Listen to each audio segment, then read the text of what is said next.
Number 5. Las Vegas body cam. My dear ghouls, things are heating up in the sky lately and the whole world is coming down bad with alien fever. If you're a UFO enthusiast, the odds are very good you've heard a thing or two about the recent sighting in Las Vegas. That's kind of building up to be a modern day Roswell with all the conspiracy and cover-up allegations. NASA's planetary defense officer, which, side note, I did not know was a real job, told Motherboard, a branch of Vice News, that a green fireball observed last month was not a UFO, but rather a small meteor less than a meter in size that landed smack dab in somebody's backyard. Now, the Las Vegas police officers who responded to the call say they didn't find any aliens in a manhunt, or alien hunt I suppose is probably more accurate, but they do hope to find them in the future, citing the city's close proximity to Area 51 as a source of speculation. Now the problem is that footage went wildly viral over the internet when a police officer's body cam was uploaded. We've got a little bit of this footage for you here today. It's kind of hard to make anything out of it, like most blurry alien footage, but it's fun to let our speculations run wild, and this TikToker seems adamant that you can see an alien over one of the cops' shoulders. Personally, I think it does look a bit just like a light or like a headlight or something, but you let me know what you feel like you see. The case has been captivating, with the callers, the 911 callers, claiming that they saw tall, non-human entities in their backyard with big glowing eyes looking at them. So what do you think, my fair and trusted viewers? Do you think these aliens got lost on the way to Area 51 to meet their friends and crash landed in somebody's backyard? Or was it just a meteor? Or did the aliens come from the meteor and the meteor itself was the UFO? Truly, who is to say? Who is to know? Hopefully we find out soon enough, and when we do, you better believe that I'll be the first to tell you. And if you're looking for way more videos about all things UFO and alien, oh my good gosh, do we have a lot of that on the channel for you to enjoy. Everything from conspiracies, cover-ups to UFO sightings, we've got it. If you're sick of hearing about little green men, we've got all sorts of things on crime, conspiracy, everything scary.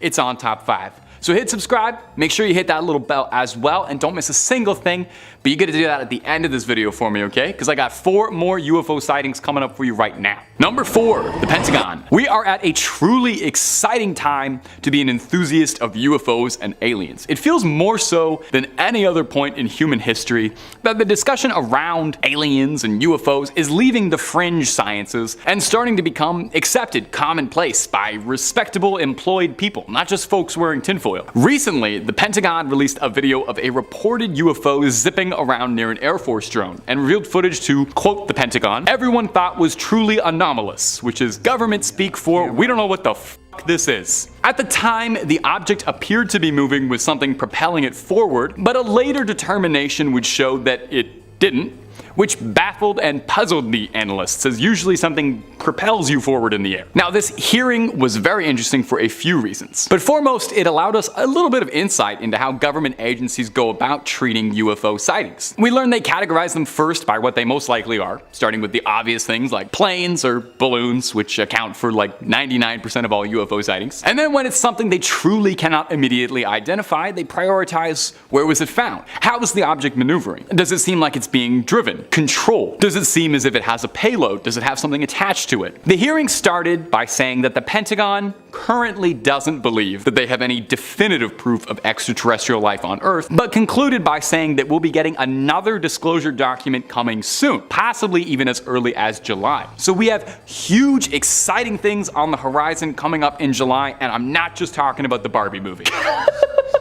Number 3, Jorge Ortega. Is it just me, or are things getting crazier? Maybe I'm watching more UFO footage as part of my job, but it seems like every day we see more UFO sightings, like they're doubling, tripling over what they used to be. Yeah, admittedly, everybody carries a camera in their back pocket now, but it does seem like more people are checking out the planet. Ever since that streak in February, I feel like it's been an arms race for the coolest UFO footage. While pilot Jorge Ortega captures what some are describing as the best UFO footage ever, but I'll let you be the judge of that. He uploaded the video online, where it was found by an account called The Hood's Finest, where the clip went wildly viral on Instagram. Thank you, The Hood's Finest, one of the most trusted sources of journalism in these dark times. Let's take a look. It's definitely mysterious. That much I can say with complete confidence. It's really hard to tell what that was, but The way it speeds forward without any visible exhaust does make it seem highly suspicious. You can't make any details on that craft at all. Now, Arteaga claims this was the most frightening experience of his life, and it's really not hard to see why. A circular, spherical, strange object flew directly in front of his plane, then whizzed by his window. Whizzed, like, you know what I meant. I shouldn't have used that word. Arteaga and his co-pilot were flying towards Santa Fe when they first noticed the strange object coming towards them. The pilots believed that whatever they saw was non-human in nature, and definitely not a balloon or another aircraft. Arteaga claims that the aircraft was traveling at an incredible speed of 300 kilometers an hour. I don't know how many miles an hour that is for Americans. You guys are gonna have to calculate that on your own. With the temperature at the time of the flight falling close to 5 degrees Celsius. With all that being said, it seems less likely that it's a bird or a balloon and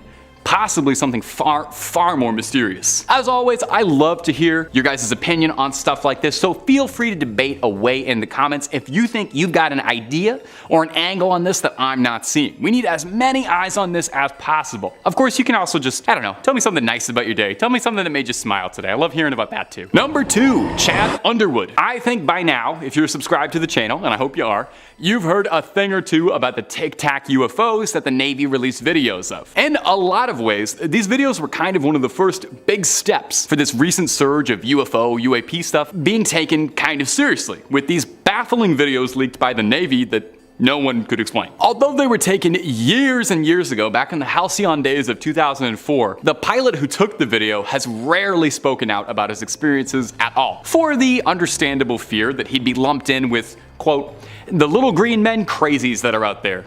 Well, I'm one of them, Chad Underwood, and I'm ready to believe you. Oh, Chad Underwood, that's the guy who filmed it. I don't know if I said that before. The story of the Tic Tac UFO began on November 10th, 2004, when radio operator Kevin Day reported seeing something odd and slow flying around the San Diego coast. It was moving approximately 140 miles an hour at a height of nearly 30,000 feet, so definitely not like any bird that I've ever heard of, and probably unlikely to be balloons. Commander David Fravor of the Black Aces identified the 40-foot-long white oblong-esque object hovering and exhibiting no exhaust, propulsion, but seemingly darting itself forward at impossible velocities. It was Chad Underwood's footage that got shared and went viral. Via infrared camera pods mounted on the plane, we get sightings of these mysterious Tic Tacs in action. And I wish I had something different to tell you for the end of this point, something a bit more dramatic and exciting, but nearly a decade later, and we are still absolutely no closer to understanding just what happened here, what's happening in these videos, what these crafts are, but maybe we'll get there soon. Like I said, there's supposed to be a document coming up in July that's going to reveal all sorts of new research and information the Pentagon's been working on, and maybe that will be the big one, or maybe it'll just also be nothing like it usually turns out to be. But who knows? And number 1, California Army Base. We all wonder if military bases are hiding advanced technology, right? Like all of us do that, it's not just me. Like what kind of secrets could be buried underneath Area 51? Wouldn't you want to know? It definitely seems like visitors from other worlds are just a bit curious too, as there was a mass sighting of possible UFOs out in the California desert, right above a military base, one Camp Wilson. Was it a sign of visitors scouting out the area, or technology from within being reverse engineered by the American government? Jeremy Corbell and George Knapp are a pair of ufologists, and they revealed the footage on their podcast, saying that the video and photos were shot all the way back in April 2021, but didn't appear until now, where a series of mysterious lights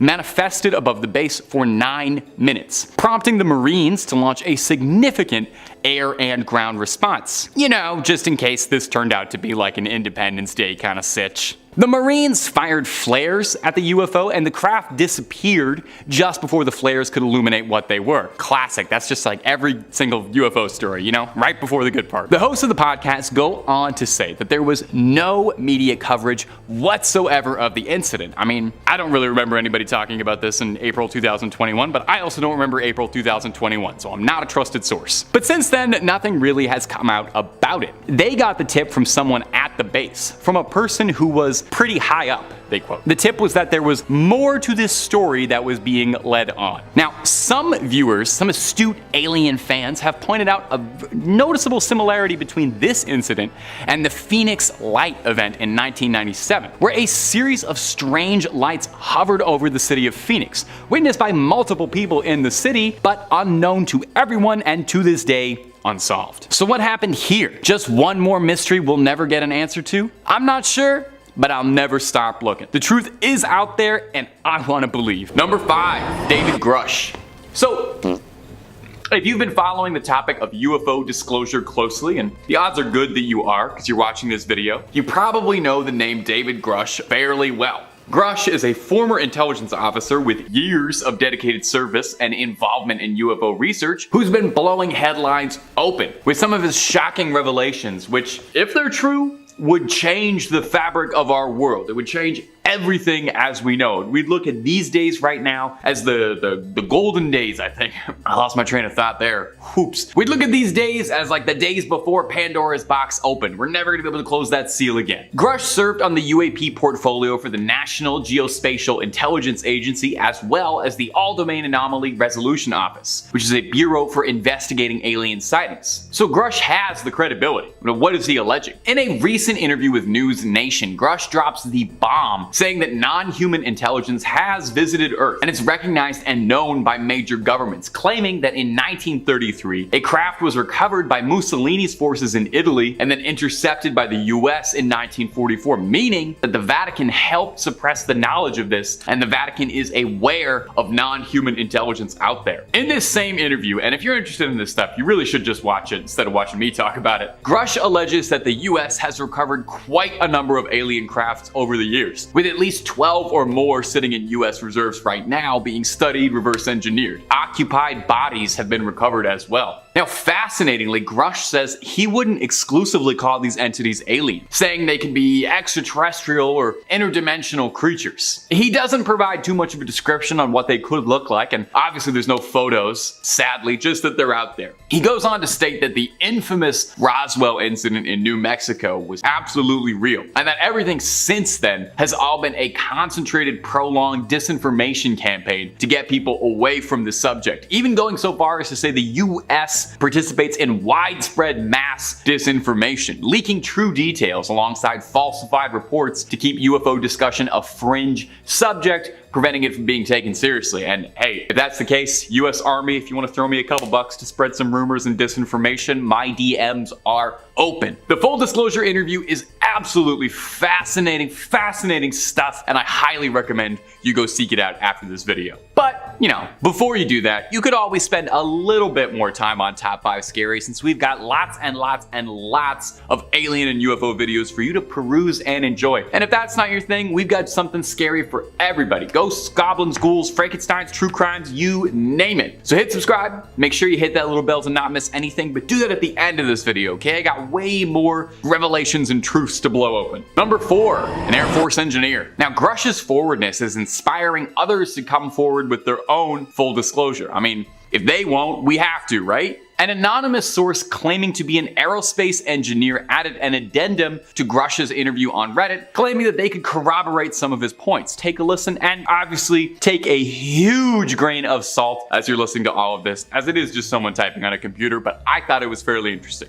As a current aero engineer for the US Air Force, 26 years and going, I can help you decode at least some of this interview. First, I know that Grush has only limited ability to talk about the subject. He did get clearance to speak to a certain extent, but he must withhold quite a bit in order to avoid very serious law violations. So, expect him to be holding back some things he could say, and this also necessitates rephrasing on-the-fly language he would normally use. Second, the retrieval program he talks about is real and is the most highly classified program in the US. The program is called Zodiac, and this may or may not come out to the public soon. Take this in when viewing the man's speech. He is trying to talk to us about the most highly classified project in the world. People have died, lost careers, lost family to the secret. So to say this is stressful to talk about would be an understatement. Should I be talking about this right now? Should I be talking about this?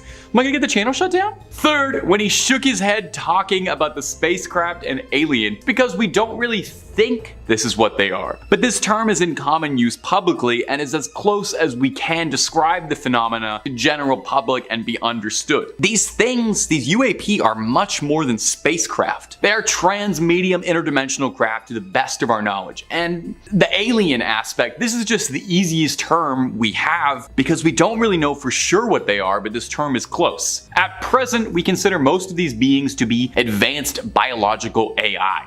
Ooh. Lastly, I can tell you from my own experience while on duty, these are real. I can tell you this because I was present on 2 occasions. I wasn't read into this program, so I can only tell you I was there on 2 occasions, happenstance, and they're as real as the nose on your face. Well, as you can see on my face, my nose is pretty real, pretty here, all natural, no work done on that thing. So that means this guy's story is real too, and a fascinating story it is. Number 3, Stephen Greer's disclosure. Dr. Stephen Greer is a renowned ufologist and a former physician intent on waking the public up and achieving that full disclosure. Possibly inspired by the surge of whistleblowing in recent months, he held a press conference with several key witnesses and testimonies that he believed would provide adequate disclosure and get the truth out there. Now, the whole thing is available online, and assuming we take all of these things as fact and it's not a very well organized grift, the secrets revealed within are life-changing. Greer claims that many different civilizations of extraterrestrials have all visited Earth, okay? Not just one species or one civilization, but lots. Now, he reports that as of now, no non-human entities have displayed an outward hostility towards humans, which is nice. That's one less thing to worry about. Don't have to worry about the Covenant coming in anytime soon. Like Grush, Greer claims that the US has had access to non-human craft, and they've been studying the tech for breakthroughs in weapons, in cloaking, propulsion, energy technology. Now, this is the really fascinating part, is a claim that one reverse engineered extraterrestrial technology is pre-programmed life forms, a sort of synthetic artificial life which are mistaken for aliens, described as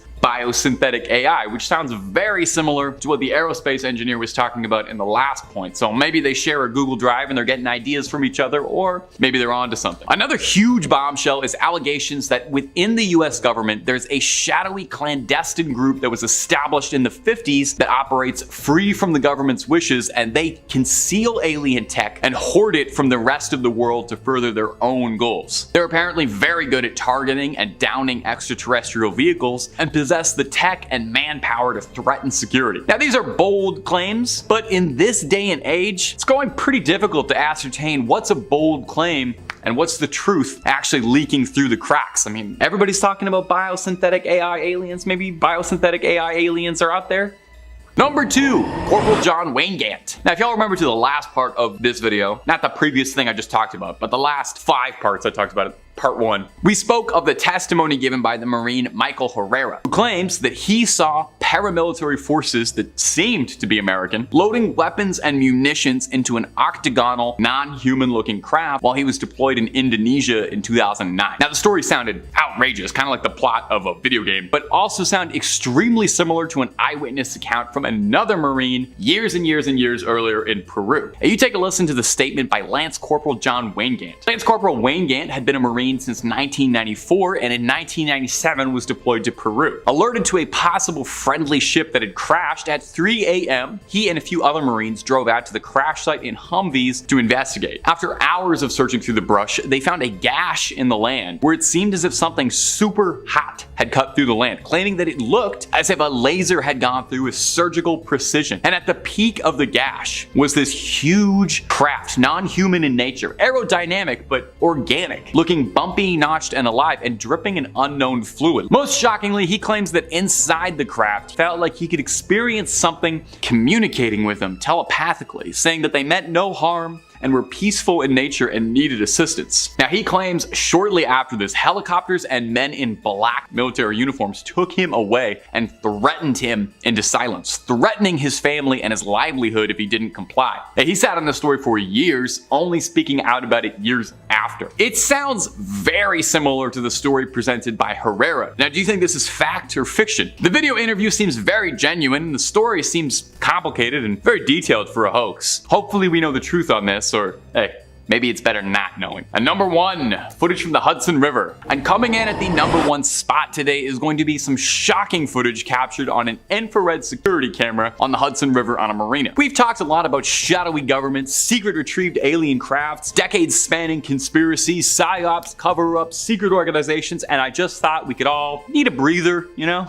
Something light, end the video something fluffy and fun, and it's about time I included one clip of a grainy, strange object darting across the sky that we can all argue about or speculate on wildly. It's the most fun part of UFO stuff. The clip is short and sweet, and you get everything you need. We see a pretty clear view of a marina, and then bam, right in front of your eyes. Seems like somebody hit the FTL drive, is taken off to a new galaxy, right? 12 parsecs away. Like, what else could that be? Now, I always try to play fair with the skepticism. Some commenters aren't convinced that this is proof of mass relay-based travel in starships, with some saying that it's as simple as a security camera bugging out, and if you'll pardon the pun, catching a bug flying close by at a particularly high speed. Leaves a trail because of the longer shutter speed being used by the camera at night. The object appears so brightly because it's illuminated by the infrared LEDs in the camera, which are designed to illuminate objects close to the camera at night, which all sounds very reasonable, but at the same time, now I don't know. Maybe it's just because I've been talking about aliens. Maybe it's because I watched the video slowed down a few times, but it really seems like it's something just blasting off, you know? Blasting off like Team Rocket. The object appears out of nowhere for a few frames, shoots off into the dark, and then vanishes. It doesn't seem like a bug is what I'm trying to get across. But maybe that's just because I want to believe. You know, we're getting closer and closer to it every day. It's only a matter of time now before you log on to YouTube and you see Top 5 Scary uploading top 5 coolest aliens I've talked to personally, and the thumbnail is going to be me shaking hands with one. Look forward in the next couple weeks. In 5th place, we have the Hudson Valley UFO wave. So between 1982 and 1986, around 5,000 eyewitnesses reported seeing V-shaped UFOs with multicolored lights flying near the Hudson Valley, just about an hour north of New York City. So the first sighting was made on New Year's Eve of 1982 by a retired police officer in Kent, New York, who originally thought that he was observing an airplane. And hey, it's New Year's Eve. Make of that what you will. When the craft passed above his home, he realized that it was moving far too slowly and quietly to actually be a plane. So while most of the eyewitnesses described a slow-moving V-shaped UFO, other reports said the object appeared to be circular and capable of moving at fantastic speeds or disappearing altogether. Dennis Sant, a husband and father of 5 who had worked in local government for 17 years, described it as a very large object made of very dark gray, metallic, and made no noise. The lights were iridescent, bright, and stood out in the sky, and they were 3-dimensional. It looked like a city of lights that hung in the sky. So Dennis and his family followed them until he was consumed by what he described as a feeling of fright. A few miles away, traffic screeched to a halt on Interstate 84 as a mysterious object hovered overhead. A police cruiser stopped in the middle of the road to radio in about this UFO. Ed Burns, a computer engineer and senior manager for IBM, was driving home on the Taconic Parkway and claimed that his radio was suddenly consumed by static. And when he leaned over to, adjust the dial, he saw the triangular ship. He said that the back had to be as large as a football field, and once again, there was no noise. On that same night, eyewitness reports indicated that the object was slowly moving north over the Hudson River Valley. 13 others saw it in Newcastle, and about 10 minutes later, Ed Burns and at least 20 motorists saw it near Millwood. 10 minutes after that, the phones began ringing off the hook in the police station at Yorktown, and didn't stop for hours. During another sighting, the UFO hovered about 30 feet above the Indian Point nuclear plant. The security supervisor was considering, kabooming the craft down before it disappeared from sight. A home video showing a light formation above Brewster, New York was taken on June 10th of 1984 by local resident Bob Pazzulli. The footage has since been looked at by a number of photographic experts who indicate that the movement of the object on the video seems to be one rigid object and not individual objects. Now, despite eyewitness reports and photographic evidence, the phenomenon was never properly explained. In 4th place, we have Roswell. Okay, look, whether you like it or not, Roswell is forever going to be associated with aliens and UFOs, and there's just so much that I wasn't going to leave it off the list. So former CIA agent Oscar Wayne Wolf claims he saw both living aliens, retrieved parts, and remains of alien ships throughout his career. So he made these claims about Area 51, claiming he caught a glimpse of an extraterrestrial spacecraft and a living alien. So once again, he saw a UFO. The 77-year-old man was speaking to UFO researcher Richard Dolan, but concerned about giving up his true identity at the time, went by the anonymous. After he made his claim, it was then shared at the Citizens Hearing on Disclosure held at the National Press Club in Washington in 2013. So the agent is understood to have used a fake name throughout his career in the CIA, so the chances of his real name having been used in the account were never super high. He claims he worked for the CIA between 1957 and 1960, where he spent time at a military base in southeast US where they analyzed physical evidence. Now, in 2013, He thought he was about to pass away pretty soon, so he came forward for one more conversation. Yep, that one I mentioned a moment ago. He claimed that he was taken into Area 51 to look at items allegedly found and retrieved by the US government. He claimed among them was, a flying saucer that crashed and landed in July of 1947 in Roswell, New Mexico. Gee, where have we heard that before? He stated there were live aliens there and that he was taken to the S4 facility. In his statement, he described seeing different saucer crafts in the facility, with the first place he visited holding the Roswell craft, and it was, kind of crashed up, but apparently every alien that was in it died except for a few. And it was really strange because it looked like really heavy aluminum foil. And hey, that matches up with every other description we've had. He claims he viewed the autopsy film, where the colonel on screen said, what we've got here is a gray alien that we're interviewing. This man had no idea he was going to see this film, and he claims that the alien didn't look human as far as the skin tone and the overall shape of it, and the size of its head compared with a normal human. Oh, and after all this, he was obviously warned by the CIA to zip it. Look, we can all admit, something landed in Roswell. Ergo, a UFO did land there. Look, did I claim it was definitely an alien craft? I didn't claim that. Somebody else did. But look, it's definitely something of unknown origin. Ergo, UFO. In third place, we have the Go Faster video. So this video, uploaded by the UFO investigative group to the STARS Academy of Arts and Sciences in March of 2018, was secured by a Freedom of Information Act request to the US government. So this video was taken in 2015 just off the East Coast by an FA-18F fighter jet, you try saying that 5 times fast, using the aircraft's onboard Raytheon AN/ASQ-228 Advanced Targeting Forward-Looking Infrared Pod, also known as ATF-LIR. I'll pretend I know what a lot of that means scientifically speaking, but a lot of big plain words. I know myself too well, I'll trip over my tongue if I try saying that more than once, so we're just gonna call it ATF. So ATF is designed to allow pilots to track, target, and destroy targets on the ground at ranges of up to 40 miles. It should be noted though that it's good at spotting, but not engaging aerial targets. Alright, the video. So it's been nicknamed Go Fast by To The Stars, and it starts by explaining the various numbers and symbols that appear in the footage. Stuff like, the aircraft's altitude, which was around 25,000 feet, and the fact that the ATF was pointed ahead and to the left of the Super Hornet. The reader also explains that the aircraft was traveling at 252 knots and in a 5-degree turn, and the unknown object was approximately 4.4 nautical miles away. The video shows the Super Hornet's weapons system operator repeatedly trying to acquire the UFO with the ATF's built-in auto tracker, which apparently can pick out an object and keep it centered on camera. After 2 tries, the weapons system officer, or WSO, shouts, "Whoa, got it," to which another person, assumed to be the pilot, says, "Woohoo, whoa, what the bleep is that thing?" the pilot asks. The WSO later says, "Oh my gosh, dude," to which the pilot replies, "Whoa, what is that, man?" Now I know, this is where you skeptics start asking, but Alexa, how is this unknown object different from weird government aircrafts we don't know about? Well, alright. Allow me to explain, skeptics, since that's the whole point of this. For starters, the UFO does not have any kind of hot exhaust trail that would be emitted by a conventional turbine engine, so it doesn't really emit any heat on the sensor. And secondly, it doesn't have any visible wings or fins. So through my research, I've learned that even cruise missiles, such as the American Tomahawk or Russian Caliber, have small winglets that should be visible, and other missiles such as the Maverick anti-task missile still have stubby little fins. This UFO appears oval-like and does not appear to fly nose first in the direction of any kind of travel. So once again, this was a video hidden and released by the government. Hello, side-eye. In second place, we have the Westall UFO. So time to travel back to 2 days before my mom was born, so around 11 a.m. on April 6th of 1966, when an unexplained flying object flew around Westall High School in Melbourne, Australia. So Mr. Greenwood was teaching his Year 9 science class when a girl ran into the classroom, shouting that there were flying saucers hovering over the football field. The teacher and his students rushed outside, where they joined around 500 students, teachers, and locals. What he saw was an unidentified aerial craft that was the shape one would see if you had, like a saucer, slightly tipped on its side so that you saw the middle section as thicker than the ends. According to him, it performed several different actions, including hovering at different times, able to accelerate and disappear out of sight before reappearing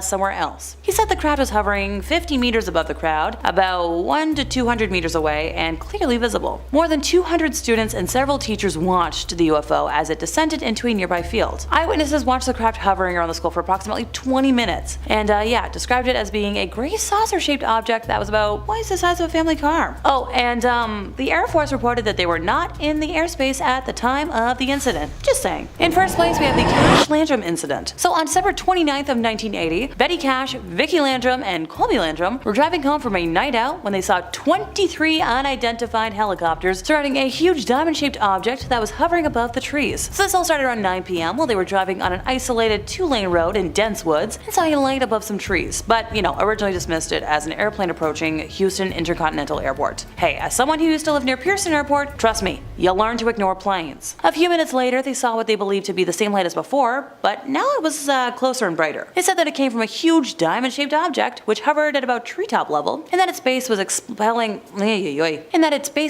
flame and emitting significant heat. So Vicky told Betty to stop the car, fearing they would be burned if they got closer, and both ladies originally got out of the car to examine the object, but Colby was terrified. So Vicky returned to the car to comfort him, while Betty stayed outside and was mesmerized by the bizarre sight. The object has been described as intensely bright and a dull metallic silver, once again shaped like a huge upright diamond, about the size of a water tower, with its top and bottom cut off so that they were flat rather than pointed. Small blue lights ringed the center, and periodically over the next few minutes, flames shot out of the bottom, flaring outward to create the effect of a large cone. So picture that. Every time the fire dissipated though, the UFO floated a few feet more down the road. But when the flames blasted out again, the object kept moving. So Betty said she had to use her coat to protect her hand from being burned by the door handle when she finally got back into the car. When she touched the dashboard, Vicky claimed her hand pressed into the softened vinyl, leaving an imprint that was evident weeks later. Investigators did cite it as proof of their account, but sadly the photos have not made their way to the internet. The group said that the object then ascended over the treetops and rose higher in the sky, and that a group of helicopters approached it, surrounding it in tight formation. Like I mentioned before, the ladies counted 23 helicopters and later identified some of them as ones used by military forces worldwide. With the road now clear, Betty says she drove on, claiming to see glimpses of the object and the helicopters receding into the distance. And they said it lasted about 20 minutes. A Dayton police officer, Detective Lamar Walker, and his wife also claimed to have seen helicopters near the same area. The witnesses claimed that after the UFO and helicopters left, Betty took the other two home and then,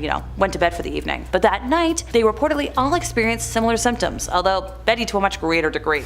They claimed that they suffered from nausea, vomiting, diarrhea, generalized weakness, and a burning sensation in their eyes. Also, really bad sunburn, which, ouch. Betty developed painful blisters on her skin, lost clumps of hair, and was unable to walk. She was released from a local hospital after 12 days, although her condition wasn't super better, and she later returned to hospital for another 15 days. The Landrums' health was somewhat better, although they did suffer from that lingering weakness, skin sores, and hair loss. The duo of ladies sued the US government for $20 million, and testimony of officials from NASA, the Air Force, and the Army and Navy were given. But on August 21st of 1986, a US district court judge dismissed their case, noting that they hadn't really proved that the helicopters were associated with the US federal government, and that military officials had testified that the US Armed Forces didn't really have a large diamond-shaped aircraft in their possession. And seeing as no government agency whatsoever possessed an aircraft resembling this UFO, the case was dismissed. Well then, thanks for proving that this craft, whatever the heck it was, wasn't of earthly origin. And that brings us to the end of today's installment, and if I missed anything egregious, I'd recommend checking out part 1 before, letting me know down in the comments. I swear, every time I talk about UFOs, I learn something new. Heck, just today I learned that former US President Barack Obama confirmed that the government has footage of things they don't understand that they aren't releasing anytime soon, even though I wish they would. In 5th place, we have the lights above the New Jersey Turnpike. On July 14th of 2001, drivers on the New Jersey Turnpike stopped on the highway just 15 minutes after midnight, where they marveled at the sight of strange orange and yellow lights in a V formation over the Arthur Kill waterway between Staten Island, New York and Carteret, New Jersey. Carteret Police Department's Lieutenant Daniel Tarrant was one of the witnesses, as well as other metro area residents from the Throgs Neck Bridge on Long Island and Fort Lee, New Jersey, near the George Washington Bridge. Air traffic controllers initially denied that any airplanes, military jets, or space flights could have caused the mysterious lights. A national weather meteorologist could find nothing in the weather to also explain those lights.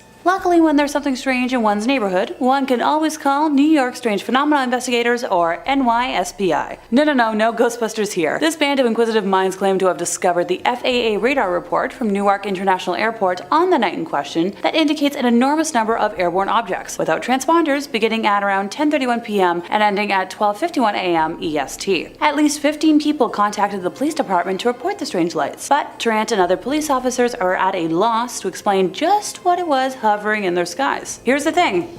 It's been 22 years since that incident now, and if there weren't any military folks in the air, and so many witnesses saw this, I'm leaning towards an other. on this. In fourth place, we have the Delhi UFO sighting. On April 23rd of 2007, Ray Bauer, a 50-year-old pilot with 18 years flying experience, reported seeing a cigar-shaped brilliant white light in the sky. Now, he first thought that it was reflected light from greenhouses on the nearby island of Guernsey, before realizing it was a stationary object, approximately the size of a Boeing 737, at an altitude of around 2,000 feet and at a distance of roughly 40 miles. Bauer said that he approached the light and looked at it through his binoculars. He also said he saw a second object moving in formation with the first set of light, later stating it was around closer to the island of Guernsey. He said the UFO was clearly visual for approximately 9 minutes. After landing in Alderney, Bauer made an official report to the Civil Aviation Authority, labeling the incident as a near miss. He then flew the return leg of his flight to Southampton, but did not see the objects again. By the 25th of April of 2007, the British Ministry of Defence had stated that it would not investigate the reported sighting. Approximately a week after that sighting, the MOD stated the incident had taken place in French airspace, and so it was outside their responsibility. 2 weeks after that, the MOD released information connected with the report, including a statement from a second pilot. The report of the sighting published by the MOD reads in its entirety. First object was bright orange yellow, there was a gap in light or darker area. Second object was identical. Several passengers on his aircraft had noticed the light, one of whom described it as sunlight colored. In 2021, he said it was a very sharply defined, solid, bright yellow gold object with a couple of black bands on the side that were kind of shimmering. 2 passengers reported seeing the light to the Evening Standard, one of them describing it as an orange light, kind of like an elongated oval. Patrick Patterson, a pilot from the Channel Islands airline Blue Island,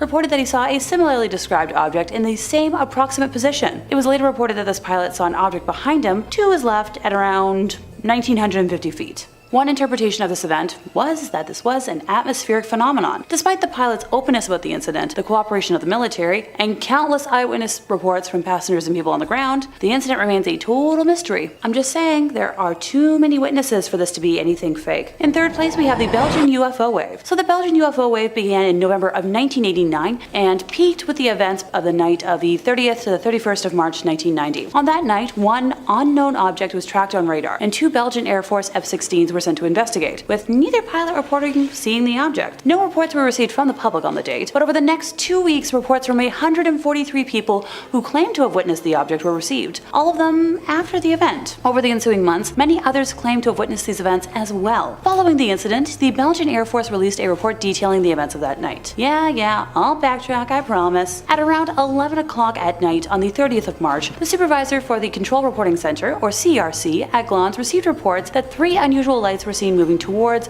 Thorenby-Gemblou, which lies to the southeast of Brussels. Glans CRC requested that the Wever Gendarmerie send a patrol to confirm the sightings. Approximately 10 minutes later, some reports stated that a second set of lights were seen, moving towards the first triangle. Traffic Center Control tracked one object only on its radar, and an order to scramble 2 F-16 fighters from Beauvais Air Base was given.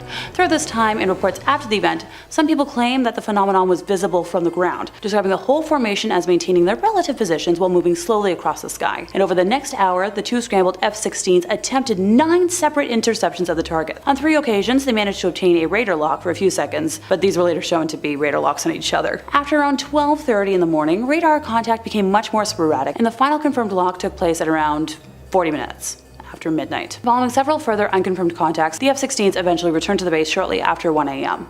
Members of the Wever Gendarmerie, who had been sent to confirm the original report, described 4 lights now being arranged in a square formation, all making short, jerky movements before gradually losing their luminosity and disappearing in 4 separate directions at around 1:30. During one of the radar locks, the UFO accelerated from 150 miles per hour to over 1,100 miles per hour, while changing altitude from 9,000 feet to 5,000 feet in a matter of seconds. After his retirement, Major General Wilfred de Brouwer wrote in a statement that the Belgian UFO wave was exceptional, and the Air Force could not identify the nature, origin, and intentions of the reported phenomena. The Belgian objects have still never been explained. Look, Air Force folks are the ones to trust in situations like this. They're literally trained on how to recognize aircrafts in the sky. In second place, we have a sighting in Alaska. Japan Airlines cargo flight 1628 was a UFO incident that occurred on November 17th of 1986, involving a Japanese Boeing 747-200F cargo aircraft. I'm learning a lot about planes today. The aircraft was en route from Paris to Narita International Airport, near Tokyo, with a cargo of Beaujolais wine. Wine. Focus, Alexa, focus. Over the Reykjavik to Anchorage section of the flight at around 1711, so 5:11 over eastern Alaska, the crew first witnessed two unidentified objects to their left. These abruptly rose from below and closed in to escort the aircraft. Each had two rectangular arrays of what appeared to be glowing nozzles or thrusters, though their bodies remained obscured by darkness.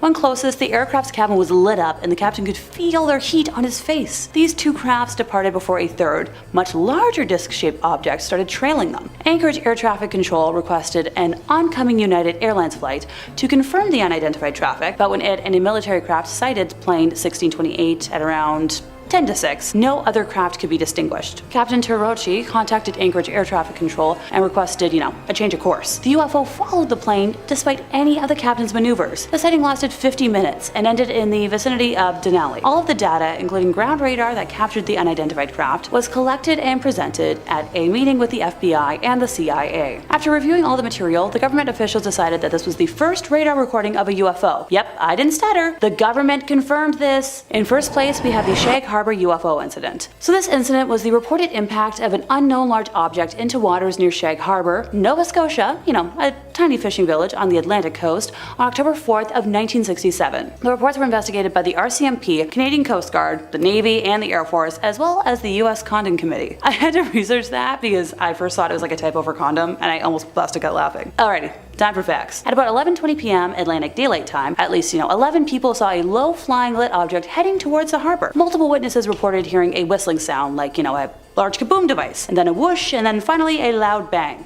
While en route to Toronto, while flying over Sherbrooke and St. Jean, Quebec, at around 3,658 meters from the Halifax International Airport, Air Canada officer Robert Ralph pointed out to Captain Pierre Charbonneau on Flight 305 that there was, something strange out the left side of the aircraft at 7:15 p.m. In his report, the captain reported an object tracking along on a parallel course a few miles away. He described it as a brilliantly lit, rectangular object with a string of smaller lights trailing it. At 7:19 p.m., the pilots noticed a sizable silent explosion near the large object, and 2 minutes later, a second explosion occurred which faded to a blue cloud around the object. Meanwhile, while standing at the wheelhouse of his vessel, Captain Leo Howard Mercy was looking at 4 blips on his Decker radar that were stationary. When he looked up at about 28 kilometers from the vessel's windows, he could see the 4 bright objects situated in a roughly rectangular formation. The entire crew of nearly 20 fishermen stood on deck and watched the object in the northeastern sky. Mercy radioed the Rescue Coordination Center and the harbor master in Halifax, asking for an explanation, and filed a report with the Lunenburg RCMP outlining his sighting when they returned to port. Over in Halifax, the Chronicle Herald and local radio stations reported a glowing object that was seen by many people who called their newsroom. They reported witnessing strange glowing objects flying around Halifax at around 10 p.m. Assuming an aircraft had crashed, within about 15 minutes, 2 RCMP officers arrived at the scene. Concerned for survivors, the RCMP detachment contacted the Rescue Coordination Center in Halifax to advise them of the situation and ask if any aircrafts were missing. Before any attempt at rescue could be made, the flying object, with the lights still showing, started to sink and disappeared from view. So a rescue mission was quickly assembled. Within half an hour of the crash, local fishing boats went out to the crash site in the waters of the Gulf of Maine off Shag Harbor to look for survivors. Here's the fun part. No survivors, bodies, or debris were taken, either by the fishermen or by a Canadian Coast Guard search and rescue cutter, which arrived about an hour later from nearby Clark's Harbor. By the next morning, RCC Halifax had determined that no aircrafts were missing. While still tasked with the search, the captain of the Canadian Coast Guard cutter received a radio message from RCC Halifax that all commercial, private, and military aircraft were accounted for along the eastern seaboard in both Atlantic provinces and New England. That same morning, RCC Halifax also sent a priority telex to the air desk at Air Force headquarters in Ottawa, which handled all civilian and military UFO sightings, informing them of the crash and that all conventional explanations such as aircraft, flares, had been dismissed. The object was never officially identified and was therefore referred to as an unidentified flying object in the Government of Canada documents. Yep, that was the name. I'm just going to repeat this. The Government of Canada officially confirmed it as a UFO. 2 days after the incident had been observed, a detachment of Navy divers from Fleet Diving Unit Atlantic was assembled, and for the next 3 days, they combed the seafloor of the Gulf of Maine off Shag Harbor looking for an object. The final report said no trace of an object was found. Just saying. Fascinating that no one found anything, and that the government confirmed it was a UFO. So take that, skeptics. Number 5, falling from the sky. Coming up first today is going to be this wild footage that was posted to TikTok quite recently. It might have flown under the radar, but now it's blowing up. And if you're into the supernatural and the unexplained, maybe you've seen it on your front page already in between videos of cats falling over. It was posted by user PMESASSO, and it showcases a truly bizarre encounter. and possibly a close encounter of the first kind. In this video, we can see something falling from the sky. Now, it's difficult to make out entirely what it is, but it looks more technological than not. It's not a bird. Looks a bit like it's a falling craft or a drone of some kind that's been shot down. Do you remember that week or two in February where every day a mysterious unknown craft would get shot down and then the government would refuse to explain or comment on what would happen? Remember how that happened and now we've all just moved on from it? I'm still thinking about it. Anyway, after that craft seemingly descends to the ground below, we see in the sky that a bunch of military fighter jets seem to be in hot pursuit of it, which definitely makes me pretty suspicious if there's fighter jets not even a minute behind a strange, unidentified craft. Now, there are some doubters in the comments who aren't as convinced. Some say the crafts are therefore an air show and the thing falling from the sky part of it as well. Of course, did they consider maybe the aliens were the one putting on an air show and the government didn't want to be upstaged and that's why they sent a craft over? If I know anything about the US military, it's that they don't like being second best at anything. And if you want to watch a place that's the #1 best at something, it's top 5 scary, and it's scary videos we've got. If you can think it up, we've got a video or two on it. I mean it. Megalodons, ghosts, ghouls, goblins, aliens, conspiracy theories, horror movies, basically anything freaky under the sun or above it, we got 2 or 3 videos on. So hit subscribe, make sure you hit that little bell so you don't miss a single thing, but if you'd be so kind, do that at the end of this video, because I got 4 more mysterious orbs and UFOs coming up for you right now. Number 4, Arizona's mysterious orb. Coming up next today on our list of strange sightings in the sky is this mysterious footage of an orb-like sphere bouncing around through the clouds. This clip was uploaded and posted to the UFO subreddit a few days ago, where it blew up almost immediately. Posted by user Amvion, and shout out UFO subreddit, making my job so much easier every day. The clip is a snippet from a local news station in Arizona reporting on a series of wildfires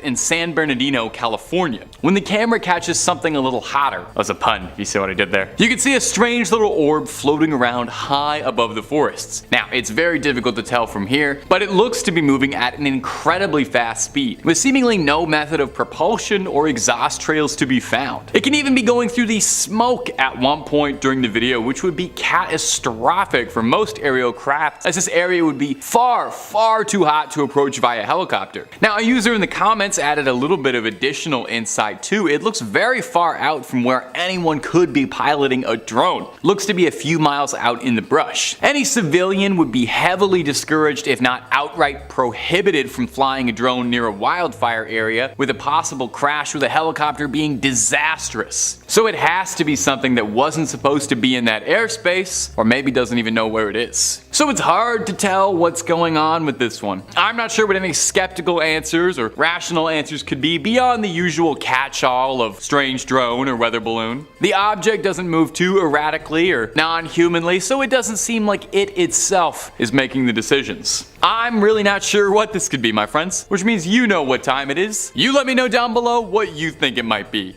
Or just tell me something nice about your day, you know, I don't know, something that made you smile today. Number 3, something from the sky. Coming up next today at our number 3 spot is going to be this short, sweet, mysterious clip posted to us on the most reputable source of information on the internet, TikTok, by a user going by the name of Brian Daniel. Gosh, people have the weirdest names on the internet these days. Brian Daniel, what does that even mean? In this short clip, Daniel claims that near his home, something fell from the sky onto the ground below, glowing a searing bright blue, ethereally brighter than anything he'd seen before. Commenters said they'd seen the same thing in Florida, where the uploader lived. News reported that it was a meteor, but Daniel claims that it goes much deeper than that. He claims that the next day he tracked the crash site of the meteor and discovered what seemed to be a government operation cleaning the possible crash site, filming some feds standing around with their thumbs in their pockets on the beach. From there, Daniel claims that a mysterious man in a suit was on his front lawn filming his house, and him when he got home, and he didn't look like he was from the housing authority. Eerie. For what purpose? We don't know. Now, as fantastic fantastical as this video is, I'm always more than a little weary to believe something from TikTok, just because the app is very, very easy for anyone to edit content with, and this video is literally 3 disconnected shots clipped together. I know I'm a man on the internet telling you to believe things, but I think you should always be incredibly rational and skeptical and take everything with a grain of salt, and there's nothing to suggest that these 3 things were even taken by the same camera. Now, the meteor in Florida is real. That happened on April 13th, 2021, so jot that down. That did happen. But the thing that's really holding me back about this clip, and the reason I find it more skeptical than I believe it, is because the mysterious agent at the end of the video is wearing a suit that doesn't quite fit him. I thought they were the men in black, not the men in the dress for less at Ross's summer collection. Bet you didn't know I could go there. Number 2, what's on the moon? And coming in next today is going to be this incredibly weird clip posted to TikTok recently by a user going by the name of Larry Liu. Now, this is one of the stranger supernatural UFO clips I've seen in a few minutes. You'll see why in a few seconds. You'll definitely want to see this. In this strange clip, we can see something filming something bizarre that seems to be orbiting the moon. We can see some unknown objects flying around our moon, getting a little too close for comfort. That's our moon. Is that our own technology? Are these man-made satellites, or are these scouts, drones, or something else not of this world? Now, before we really put our tinfoil hats on and get wild with the speculating, we need to talk about the zoom in and the quality on this camera. I am inclined to believe that this guy works for NASA because he seems to have the James Webb telescope in his back pocket. I have watched innumerable, countless UFO clips for work, and I have literally never seen a clip this high quality. I was salivating watching this. I can't even talk about the alien stuff because I'm too busy focusing on the pixels in this thing. You can make out the footprints on the surface of the moon. You can see Neil Armstrong's size 13 on the dust. You're telling me this guy shot this on his phone? Why is this man not filming every single supernatural occurrence on this planet? If we set this guy up in the woods,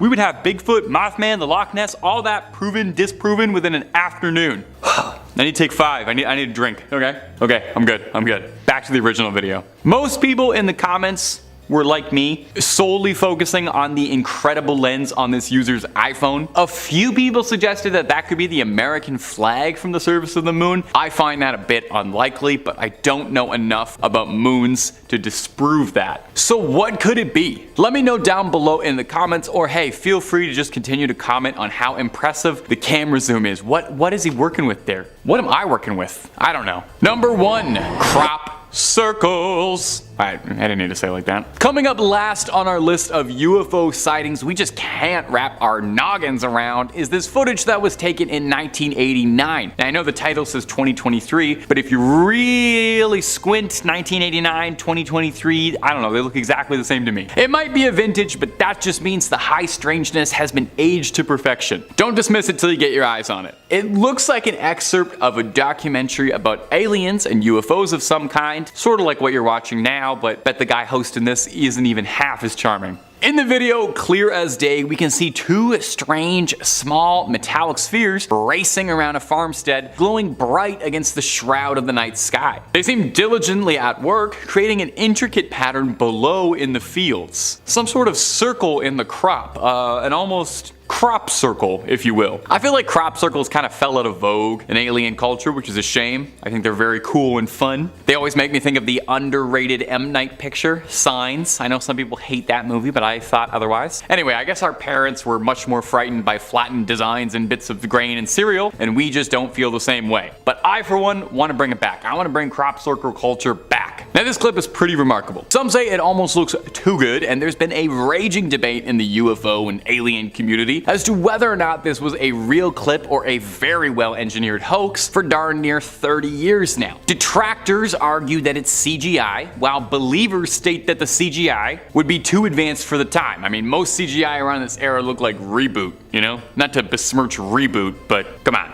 Well, we probably won't find the answer today to whether or not it's a hoax or not, because only you can truly decide that, okay? The truth is out there for you. Just like only you can decide if M. Night Shyamalan is a misunderstood auteur or a total hack. We're just not going to talk about the Avatar movie.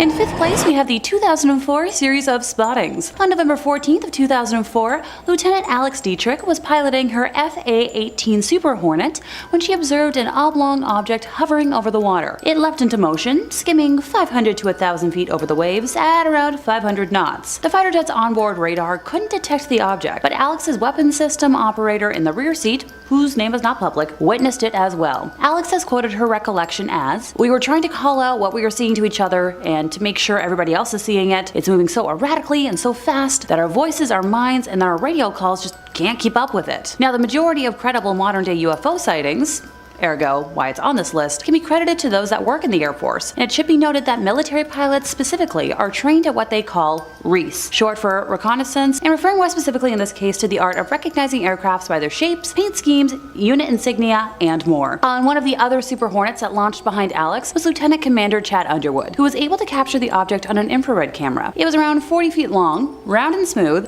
and quickly received the nickname Tic Tac. Now, all of the footage that the US government has confirmed as authentic and unexplained speak for itself, since I know we have the clip handy.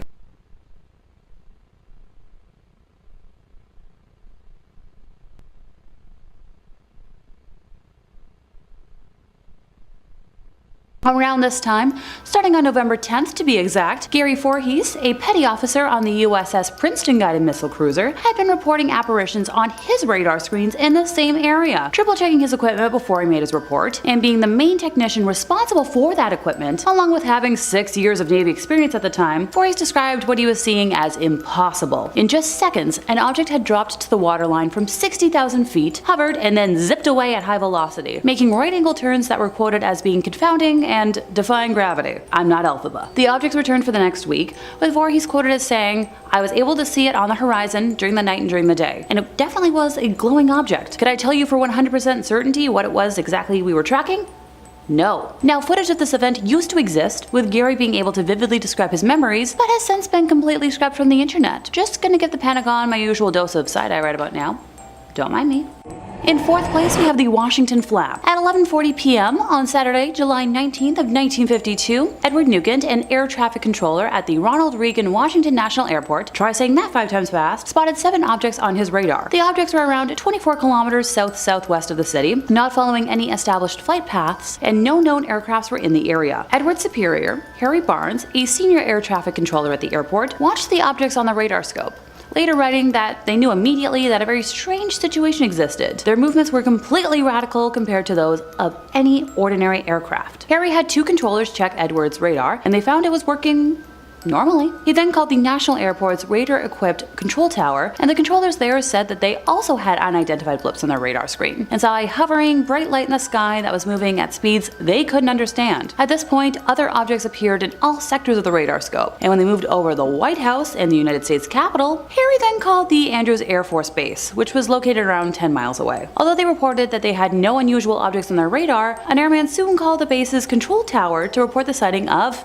a strange object. Airman William Brady, who was in the tower, saw an object which appeared to be like an orange ball of fire, trailing a tail, saying it was unlike anything he had ever seen before. Where have I said that already? As William tried to alert the other personnel in the tower, the strange object took off at an unbelievable speed. On one of the National Airport's runways, pilot S.C. Pierman was waiting in the cockpit of his plane for permission to take off. After spotting what he believed to be a meteor, he was told that the control tower's radar had detected unknown objects closing in on his position. Pierman observed 6 objects that he described as white, tailless, fast-moving lights over a 14-minute period. He was in radio contact with Harry during his sighting, and Harry later reported that each sighting coincided with a pip that could be seen near his plane. When he reported that the light streaked off at a high speed, it disappeared on the scope. Meanwhile, back at the Andrews Air Force Base, Staff Sergeant Charles Davenport observed an orange-red light to the south where the light would appear to stand still, then make an abrupt change in direction and altitude, with the phenomena happening over several times. At one point, both radar centers at National Airport and the radar at Andrews Air Force Base were tracking an object hovering over a radio beacon. The object vanished in all 3 radar centers detectors at the same time. At 3 a.m., shortly before two United States Air Force F-94 Starfire jet fires from Newcastle Air Force Base in Delaware arrived over Washington, all of the objects vanished from the radar at National Airport. However, when the jets ran low on fuel and left, the objects returned, which convinced Harry that the UFOs were monitoring radio traffic and behaving accordingly. The objects were last detected by radar at 5:30 a.m. Now, the government later tried dismissing the events of that day on a temperature blip, but those who were present have been adamant otherwise.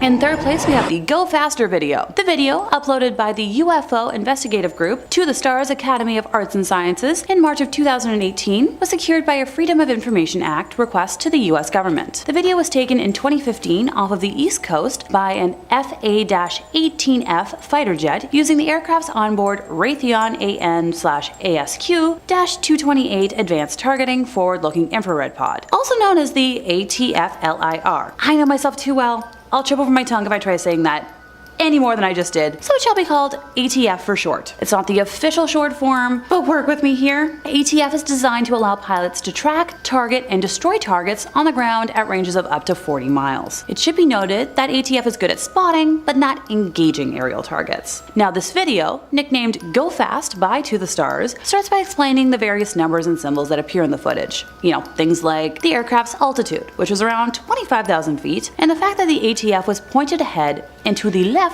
of the Super Hornet. The readout also explains that the aircraft was traveling at 252 knots and in a 5-degree turn, and the unknown object was approximately 4.4 nautical miles away. The video shows the Super Hornet's weapons system operator repeatedly trying to acquire the UFO with the ATF's built-in auto tracker, which can pick out an object and keep it centered on camera. After 2 tries, the weapons system officer, or WSO for short, shouts, "Whoa, got it!" to which another person assumed to be the pilot says, "Woohoo! Whoa! What the bleep is that thing?" the pilot asks. The WSO later says, "Oh my gosh, dude," to which the pilot replies, "Whoa, what is that, man?" Now, this is where the skeptics would start asking, but Alexa, how is this unknown object different from, weird government aircrafts we don't know about? Well, doubters, let me count thy ways. For starters, the UFO doesn't have any kind of hot exhaust trail that would be emitted by a conventional turbine engine, appearing to emit, no heat on the ATF sensor. And secondly, the UFO doesn't have any visible wings or fins. Through my research, I've learned that even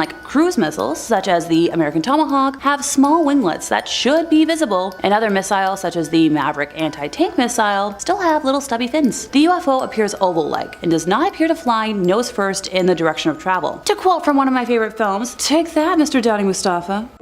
In second place, we have the Delhi UAP. Jonathan Lace, spokesman for the Scientific Coalition for UAP Studies, SCU for short, explains that the organization believes the most compelling footage of anomalous activity ever taken was by a Homeland Security aircraft over Puerto Rico on April 25th of 2013. I'll let you folks make up your own minds in the comments, but let's get at it. The video was captured at around 9:20 p.m. on that fateful day as an unknown object flew across the runway of the Rafael Hernandez Airport in Aguadilla and was caught on infrared camera by a U.S. Customs and Border Protection aircraft, the footage of which was leaked to the SCU by an anonymous source. The eerie footage shows an object believed to be up to 5 feet in length, moving at speeds of up to 120 miles per hour, get close to the ground before seemingly plunging into the ocean and splitting into two. In a 50-page report, the SCU has made notes that no bird, no balloon, no aircraft, and no known drones have that capability. It also appears to not disturb the water when plunging beneath and then re-emerging from the surface, a phenomenon known as transmedium travel. SCU investigators said that the object appears to be of unknown origin after spending 1,000 hours researching the UAP in question. It is claimed that the pilots of a DHC-8 turboprop spotted a red light over the ocean. They then contacted the control tower, who told them they did not know the identity of the object, and then the object's lights went out as it approached the shore. The plane then engaged its thermal imaging camera and went on to follow the UAP. The SCU report concluded by saying that the video is the best documentation of an unknown aerial and submerged nautical object exhibiting advanced technology they've ever seen. They have since called for the release of more data from the Pentagon after the release of the Tic Tac, Gimbal, and Go Fast videos. In their statement, the SCU says that they believe that all government data regarding unidentified aerospace objects should be made available to the public to be openly investigated by the broader scientific community, provided that such data does not compromised sources or methods of data collection. Now, a full scientific investigation of such data would be able to uncover valuable information relating to both national security and advancement of our understanding of physics, aerospace engineering, and our world and beyond. Here's to hoping the Pentagon listens someday and releases that footage. If I've said it once, I've said it a million times. They just really need to stop being so cagey about what they release. They really don't release information unless they're forced to, and while I hate sounding like a broken record, they need to do better. And in first place, we have the Chicago O'Hare Airport sighting. At around 4:15 p.m. on November 7th of 2006, federal authorities at Chicago O'Hare's International Airport received a report that a group of 12 airport employees were witnessing a metallic, saucer-shaped craft hovering over gate C-17. The object was first spotted by a ramp employee who was pushing back United Airlines Flight 446, which was departing Chicago for Charlotte, North Carolina. The employee made the flight's crew aware of the mysterious object above their aircraft, and this unknown craft was also witnessed by, pilots, airline management, and mechanics, so a lot of people. No air traffic controllers saw the object though, and it didn't show up on radar. Witnesses described the object as completely silent, 6 to 24 feet in diameter, and dark gray in color. Several independent witnesses outside of the airport also saw this object. One described, seeing a disc-shaped craft hovering over the airport, stating that it was obviously not clouds since the object shot through the clouds at a high velocity, leaving a clear blue hole in the cloud layer, which closed itself shortly after the events. According to a reporter at the Chicago Tribune, the disc was visible for approximately 5 minutes and was seen by close to a dozen United Airlines employees, ranging from, pilots to supervisors who heard chatter on the radio and raced out to see it. Both United Airlines and the Federal Aviation Administration, FAA for short, initially denied that they had any information on this sighting until the Chicago Tribune filed a Freedom of Information Act request. The FAA then ordered an internal review of air traffic communications tapes to comply with the request, which, what do you know, uncovered a call by the United supervisor to an FAA manager in the airport tower concerning the UFO sighting. If I haven't made myself obvious by now, I hate cover-ups, so I'm glad the Freedom of Information request was rightfully granted. UFO investigators have argued that the FAA's refusal to look into the incident contradicts the agency's mandate to investigate possible security breaches at American airports, such as in this case. The National Aviation Reporting Center on Anomalous Phenomena published a 155-page report on the sighting and has called for government inquiry and, improved energy sensing techniques, because if an airborne object can hover for several minutes over a busy airport but not be registered on radar or seen visually from the control tower, this creates a potential threat to human safety. Number 5. The USS Omaha. Coming up first today on our list of unexplained UFO sightings on camera is going to be this wild footage taken off the coast of San Diego from on board the Navy ship USS Omaha. The video footage was shot on an FLIR camera, which is an incredibly expensive, fancy bit of tech. It's a thermal camera to detect heat. It's perfect for this sort of thing, and if you want one for yourself, civilians can buy these cameras. They cost $300,000. That's about 1 month's rent in Toronto. Very fair. In the footage, we can see what looks to be a sphere-like object flying over the ship before entering the water. The Omaha claimed that for days before this incident was recorded, they were seeing drone-like objects flying around their ship that the crew had no knowledge of. This footage was taken from a crew member trying to ascertain what it was that they were dealing with. Now, there is some audio on the clip, and it's illuminating. When the object goes into the water, we hear the sailors say mark, bearing, and range, meaning that the sailors on the ship were making a note of the coordinates and location where it went in, suggesting that maybe a submarine was sent in to recover or discover whatever was going on in there. Did it even submerge in the water, or does it seem a bit too like the craft outright disappears going into the water? I wish so bad we could get some more angles on this, or a follow-up to be able to find out what this was. Until then, we just have this strange footage to go off of and what speculation we have at home. There's a wild conspiracy theory that I just found out recently and I love, and we'll mention it a few times in this video, about a secret UFO construction facility under the water. Maybe this drone was heading on home. Who knows? And if you're looking for way more conspiracy theories about really anything, aliens, Bigfoot, JFK, you name it, we got all of that and then some on Top 5 Scary. We really have a video on just about anything and everything you can think of that's freaky and eeky. So hit subscribe, make sure you hit that little bell so you don't miss a scream, but if you wouldn't mind, do that at the end of this video, because I got 4 more stories of UFO sightings coming up for you right now. Number 4. Our next clip comes to us from the UFO subreddit, and it was posted by user The Firo, saying, "This video was taken by a good friend of mine on a flight to El Paso, and as soon as it gets noticed, it's gone." In the video, we can see we're in the passenger seat of a jet, high above the ground. And flying around the windows is an unexplained object zipping around at high speeds. Saucer-like object, looking a bit like maybe it was a frisbee that got tossed into the air by Godzilla. Now, it does definitely look like a classic flying saucer, like what you imagine a UFO to be, but not as many people were convinced. More than a few people in the comments section for this one were a little skeptical of this high-flying footage. Several commenters suggested that this flying saucer is actually little more than a reflection of something from inside the plane's cabin, suggesting that if you pause enough and look right in the video, you can see the object's reflection being repeated in the window pane. Now, there are just as many people suggesting that it is a solid object existing outside the plane. The trouble is, we've been given very limited footage and it's hard to tell, and there was no follow-up by the original poster to provide any more details, so we only have this little excerpt that we've been given. Whenever there's a scenario like this, I do like to leave it up to you, my faithful YouTube comment audience. What do you think? Is this a flying saucer soaring above the clouds or just a reflection of some light? I could honestly go either way with this one. I will say it could easily be explainable as a reflection, but I also feel like the object has a certain weight to it. I don't know, I'm directly in the middle for this one. I'm a centrist on this video. It should have been the number 3 point, but it wasn't. Anyway, jury's out. Please let me know what you think of this. Let's move on to number 3. Number 3, New Delhi. Coming up next is going to be this clip shared online with the caption, "A weird set of lights above New Delhi."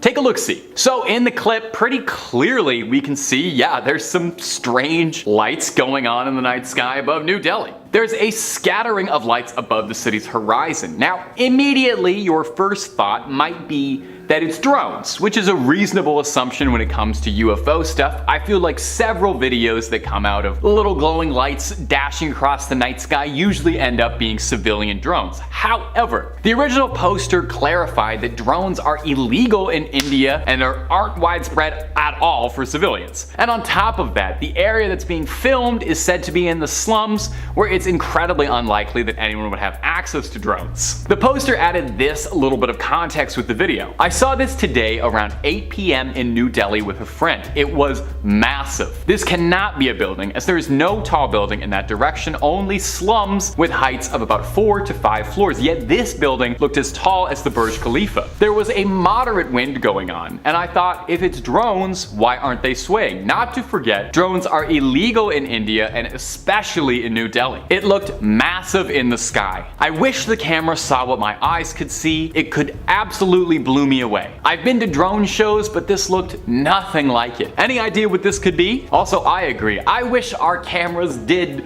just capture exactly what our eyes saw. It would make all this UFO stuff so much easier, and also I would finally get a nice picture of the moon to have on my phone. Now, some people in the comment section on this clip suggested that maybe it was a laser light show, but that's just speculation and nothing concrete. Well, one particularly good suggestion from a commenter that did make me laugh said that the original poster should have ran towards the lights to see what happens and investigate up close and personal, you know? Worst case, yeah, you get abducted, never see your friends, family, or home planet again, but you also would get the ride of a lifetime, and if you do survive to come back home, you get an amazing story to tell people. So live a little. Number 2, Garden Ridge. Our next offering for your entertainment, and I hope your amusement, is this short clip that was uploaded to YouTube pretty recently. UFO spotted over Garden Ridge, Texas. In this clip, we can see a somewhat strange flying object that looks a bit like a cocoon being propelled forward, or maybe even a beehive or something. The entity has no propulsion or trails behind it, which really doesn't explain how it's moving forward so fast. Some sort of anti-gravity manipulation technology that I don't understand. Is that too wild to speculate that an alien has that? Now, we've seen cocoon-like UFOs a few times doing these videos, actually. We saw them a bunch. I don't know if you remember, one of them turned out to be Mr. Peanut, but most of them are UFOs. I'd say after triangle UFOs or little light clusters,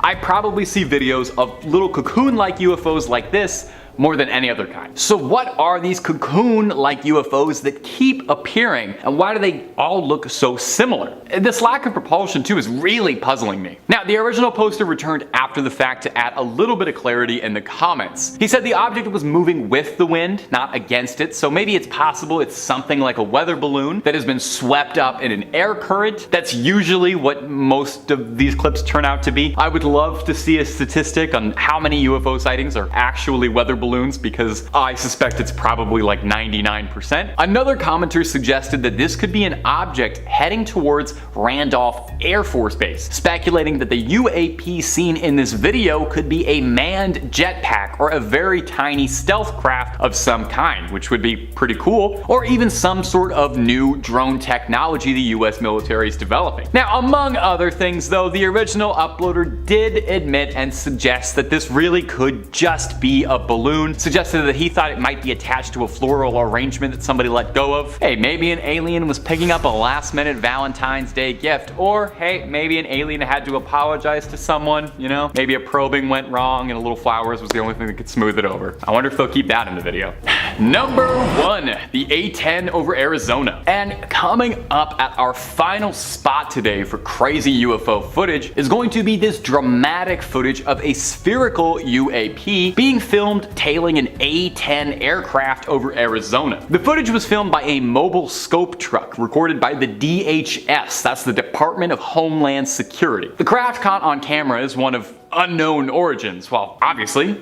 So why it's a UFO. The U doesn't stand for usual, it's unidentified. Now, there's really not a lot to go on from this clip, as the original uploader didn't provide a ton of insight or backstory beyond the short clip, so we're left with mostly speculation. Similar to the previous clip, I have to wonder maybe if this is a drone of some kind due to its size in comparison to the rest of the craft, which dwarfs it. Could this be an unmanned craft? Is someone piloting it from a remote location far away? Now, earlier in the video, I quickly shouted out a conspiracy which I recently discovered, and I hope we can do like a full video on it because it was fascinating, saying that a majority of the crafts that we see in UFO videos are scout crafts that come from a construction facility hidden somewhere deep beneath the ocean from a civilization that predates ours. This advanced technological facility is manned by an artificial intelligence that keeps it running autonomously and produces these small crafts naturally to scout out the planet and, well, I don't know yet what they're doing, but something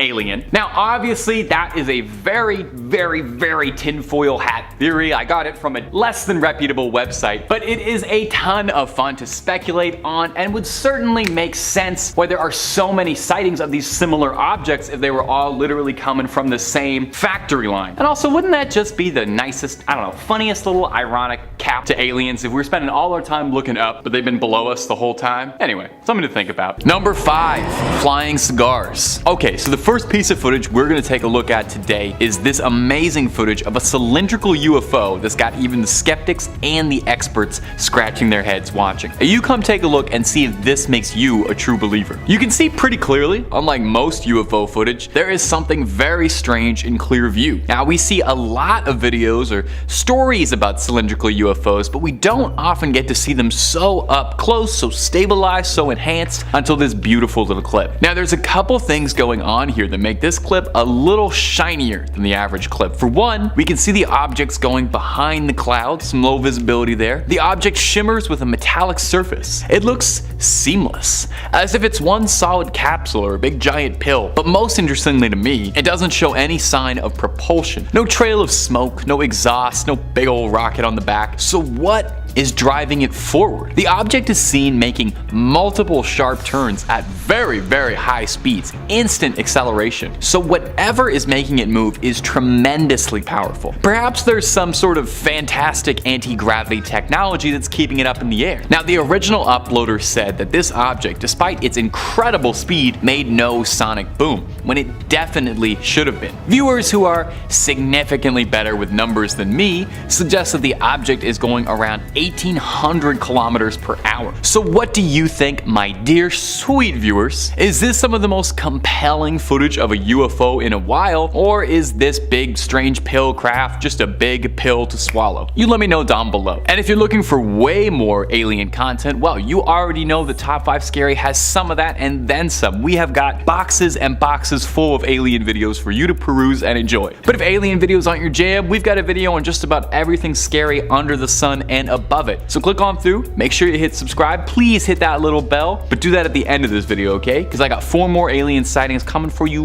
right now. Number 4, the mysterious triangle. Now, it wouldn't be a proper list of mysterious UFO sightings without a classic sighting of a triangular black UFO. If you're a regular enthusiast of UFO content, you probably recognize that black triangle UFOs are one of the most repeated sightings, right after those cylindrical cigar-shaped Tic Tac UFOs we just covered. Now, this next clip you're about to see was sourced from TikTok by the account TR3B Black Manta YT and was stabilized and enhanced by other members of the UFO community to highlight the clip, and we're glad they did because this is about to blow your mind. Take a look. Now, a very popular conspiracy theory in the sort of UFO stratosphere is that the existence of these black triangular crafts are traced back to a purported top secret aircraft developed by the US military, codenamed as the TR-3 Black Manta, hence the name of the TikTok account we sourced this from. Now, the alleged Black Manta is a classified stealth reconnaissance plane capable of vertical takeoff and landing, as well as extraordinary maneuverability. It's believed that it's got supremely advanced propulsion systems and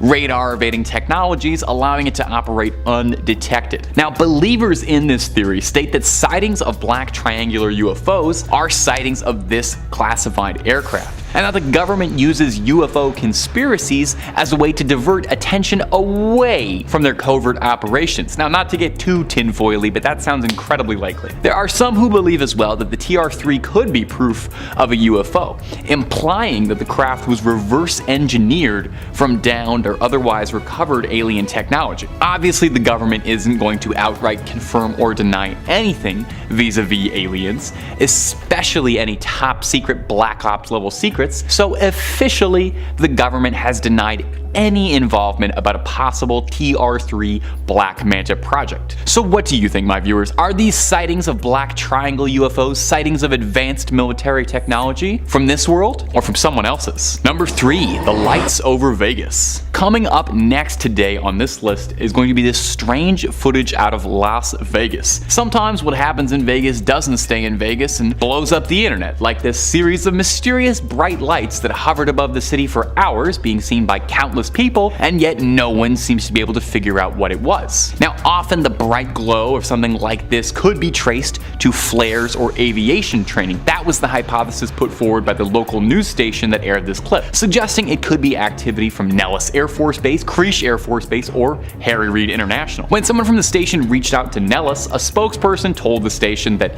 no training was conducted over the valley the previous night, and a similar statement was made by Harry Reid International. But come on, I don't need you to be a tinfoil hat wearing conspiracy theorist to tell you that the government is not going to own up to that. Even if you caught them with a big, clear, crisp photo of an alien craft, they'd still say they had nothing to do with that. It doesn't seem overly likely that if the government was conducting clandestine ops, they'd be so forthright in telling people about them anyway, so still an option, I'd say. Moving forward, the person who filmed these mysterious lights said that he's a local to the strip, and that he said that these lights looked unlike anything he had ever seen before up in the sky there. Much bigger and brighter than any tourist helicopters or the usual glitz and lights and attractions from the Vegas skyline. The lights apparently burned really brightly for about 5 minutes or so, and then vanished again as they appeared. Now, the areas around Las Vegas are ripe for conspiracy. What with Area 51 being pretty close by? Could it be possible that these lights we saw were in fact high-tech military technology? Could they be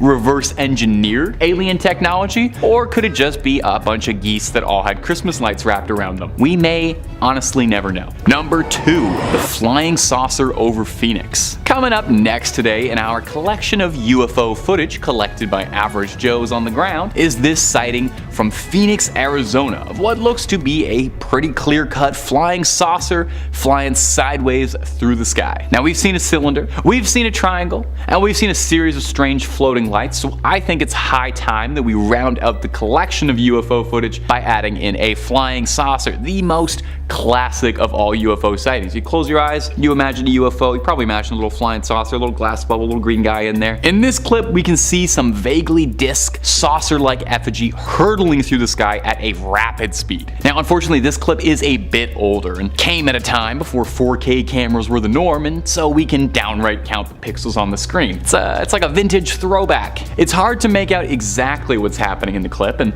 the details of it are a bit muddled. It would be great to be able to see the craft in more detail and make out some of the individual elements of it just to prove or disprove anything. More than a few commenters when this clip was posted suggested that it could just be a balloon, which would definitely be a bit of a bubble burster. I feel like a balloon is the answer to 99.9% of all UFO sightings. It's just a strange balloon that got loose. Now I can see some elements of that in some shots. The craft looks like it's reacting to the wind more than it does being blown around rather than soaring through the sky. As well, there's no visible exhaust or method of propulsion shown, but it could be possible that whatever entity was piloting that craft has technology above and beyond what we could ever dream of and has no need for propulsion. So what do you think? Proof of an alien civilization scouting out the planet caught on camera by someone looking up at just the right time? Or is this just a balloon that needs some hot air let out of it? And number one, the balls of fire in La Plata. And finally, coming in at the number one spot today in this list of amateur alien auteur films is this strange footage captured recently in La Plata, Argentina. Two fireballs were seen hovering in the sky, which that's pretty odd, all things considered. They appeared seemingly out of thin air in the night sky and remained hovering in place for 5 minutes or more. It's strange that 5 minutes seems to be the key amount of time that fireballs hang up in the sky. At the time of the sighting of the fireballs, there were no storms, it's a clear night, and these fiery red flares light up the night sky like they're gigantic evil eyes staring down at us. Very imposing. We could see tons and tons of people coming out to take photos and gawk and try to figure out what was happening, so this isn't a one-off camera glitch or someone getting crafty with CGI. We've got loads of eyewitnesses accounting for this. Now, some skeptics have suggested that this could be rocket vapor or something left over from a Starlink operation. Now, maybe it's because I'm not a rocket scientist, I'm just a YouTube host, sort of, but I'm not convinced. Many reports flooded in around this one particular incident, with residents all describing them as shining fireballs in the night sky. Well, local government tried to come forward with an explanation, believing that it came from a petrochemical plant, with the leading explanation being that the flames were from two catalytic units in the plant, causing a flare for a short period of time. Now, despite that being the official story, there are of course still some skeptics who think that's just a convenient cover-up to prevent local residents from getting their hands too close to the actual truth, with some locals claiming they've seen lights from the plant before and they're never that bright or that high up in the night sky. So, like all the other ones, I will leave it up to you. These mysterious balls of flame, something about aliens? Or something not about aliens? It really could be either one of those options, or nothing. Anyway, something to consider. Number 5, Las Vegas. I think anybody watching these videos are pretty curious about UFOs, and we'd all want to see a UFO up close and personal, yeah? Well, what if you had one crash in your backyard? For this Las Vegas family, they might have had a close encounter right on their doorstep. No contact UFO curbside delivery. A 911 call about non-human beings caught the attention of local police when on April 30th around midnight, a police officer's body cam recorded something streaking across the sky. This event was corroborated across California, Nevada, and Utah, according to the American Meteor Society, who probably answers the phone a lot about possible UFOs. And whatever it was that landed in this family's backyard, drone video showed a circular imprint in the dirt. When the family called, they claimed that there was an 8-foot person outside the craft and another inside it, with big eyes and looking at them. The caller described them as being 8 to 10 feet tall, looking like aliens with big eyes and a big mouth. Described them as being shiny and 100% not human. Now, this wasn't just one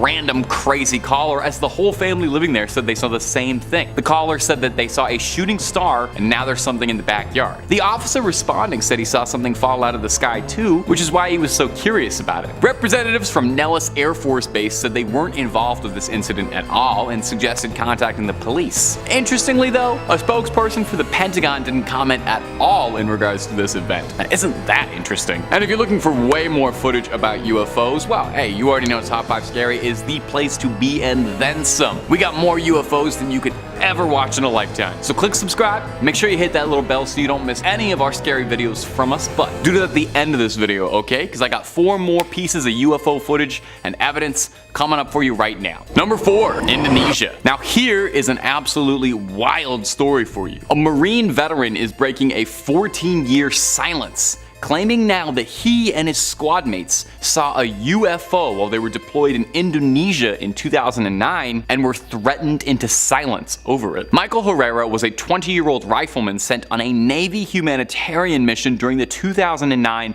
Sumatra earthquake and the tsunami that would devastate the region. He claims that his unit was guarding a supply drop outside the city of Padang, and his 6-man unit stumbled on something they were never meant to see: an octagonal, unknown aerial craft that seemed to be being used by some sort of clandestine government force. The Marine has an unmarked 4-year service record and showed text with a fellow witness who refused to speak out about this incident, worrying that discussing this incident would jeopardize his life. Herrera claimed that while guarding supplies from insurgents, they had weapons drawn on them by unmarked forces who had American accents, who told them off and demanded to know who they were. These unknown soldiers took the weapons from the Marines and took their IDs and began loading ammunition, large weapon cases, and other things from modified Ford F-350s onto a platform beneath a large octagonal craft, which would rise off the ground and shoot away at an incredible speed of up to 4,000 miles per hour. Now, for 14 years, Herrera did not say a word on this incident. It wasn't until the recent wave of UFO sightings and discussions that he felt like it was finally time to come forward about this event. Now, it doesn't really sound like a Marine to lie about something like this,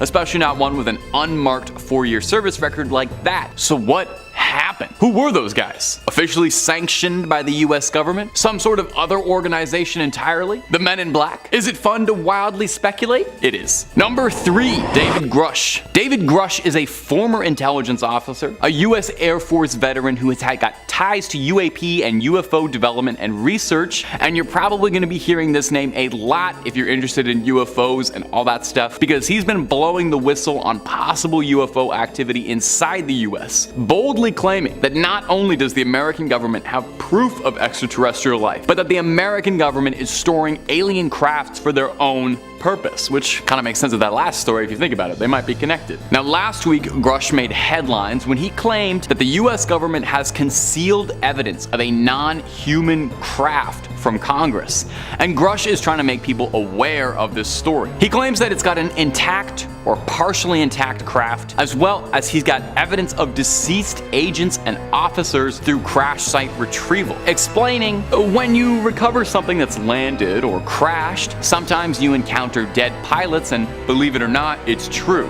Quote, does that mean that they have evidence of alien bodies? Deceased aliens? Now, Grush claims that personally, he never saw any non-human evidence up close and personal, but he knows enough people within the program to confide that it's real, saying he knows several intelligence officers involved in the crash site retrieval program, as well adding that there's a decades-long competition with adversaries to retrieve the materials from crash sites to reverse engineer the crafts for defense advantages. Isn't that so like humans? We got alien technology and the only thing we can do with it is build more warships. Can't do anything fun with it. Anyway, it's an incredible claim, and if this is true, it would be the story of the century, maybe the biggest story in human history, this moment of truth that everyone is looking for and fighting for, this final proof that aliens are totally out there among us and we're working on their crafts. So is it true? Is the truth finally coming out? All we can do is sit on our thumbs and wait and see. Number 2, strange strange orb. I think this has been kind of a heavy video so far. You know, we've got these big claims of whistleblowers, leaks to the press, shadowy organizations, black ops mercenaries, people being silenced, retrieved crashes. We need at least one footage of something strange, a little black dot going across the sky to just lighten up the mood a little bit, you know? Plus, I really think footage of weird orbs is kind of the bread, butter, the roots of this channel, and I don't want to stray too far from my roots. This following footage that we're about to show you was captured sometime in June 2021 and remained dormant for years, until being posted on the UFO subreddit, which is the most trusted source of UFO information in the human world, I think. When full disclosure happens, it's gonna happen on Reddit before anywhere else. Now, this clip shows a small black spherical orb darting around the sky at that impossible to ascertain distance where you can't make out any features or anything. The object moves erratically. It doesn't seem like it's moving with the wind or being blown, but rather jerked around, like stopping completely and then going in the opposite direction, giving the impression that it's something that's being controlled. Now, whether that means it's being controlled remotely or it's being piloted by something very, very small, I'm not sure, but it's something that's being driven. That much I think. Drones are obviously the most likely possibility, although I would say the object in this clip seems like it's moving just a little bit too fast to be a drone from this planet. We see a lot of these mysterious spheroid objects in UFO clips, and I have to wonder if they're all coming from the same source. Somebody check the manufacturer's logo on it. Now, it bears mentioning with any clip of a weird thing in the sky, very likely could just be a balloon, could also be some sort of camera glitch or artifact, and without any of the context or important key details in this video, like where it came from, who filmed it, and why, it can be hard to tell for certain just what this is. Not much to go on but speculating. So I'll leave it up to you in the comments section. You let me know if you think this is just circumstantial and distracting us from the truth, or if this is another piece of the puzzle. And number one, recovered crafts. Of course, David Grush isn't the only person claiming the US government has impressive UFO technology hidden away. An unnamed, anonymous whistleblower, probably for the best, claims that a UFO recovered by the US military is so advanced that its technology doesn't even make sense to humans at all, claiming that this craft distorts space-time, claiming that on the inside, it's the size of a football stadium. This story was relayed from the whistleblower to lawyer Daniel Sheehan, who's a lawyer who specializes in aiding UFO whistleblowers. There really is a guy for everything, isn't there? The story goes that the US recovered a craft that was 30 feet wide and embedded in the earth. The crash site recovery crew sent an agent inside the downed craft and discovered, like the TARDIS, it's much bigger on the inside, saying that he was disoriented and nauseous after stepping inside and discovering that the innards of the craft were impossibly large, the size of a football stadium, while the outside was only about 30 feet wide. Now, apparently size isn't the only thing affected by the wondrous craft, with the whistleblower claiming that the agent said he was inside the UFO for a few minutes, while the rest of the unit outside claimed that he was inside for hours. Now, a story this bold would require a great weight of evidence to go with it. And that's the kicker, because unfortunately we don't have much of anything at all outside of an anonymous unnamed source possibly relating this to a lawyer. There's no dates, no location given, and definitely no photos or footage. So can we rack this up? Is this a believable source, or is this someone trying to jump on the coattails of other whistleblowers and try to drum up a bit of attention? Are all of these stories coming out right now proof that full disclosure is coming up on us, or is this just a carrot on a stick to keep us chasing forever and ever? I'm not sure, but I know the truth is out there, my ghouls and goblins.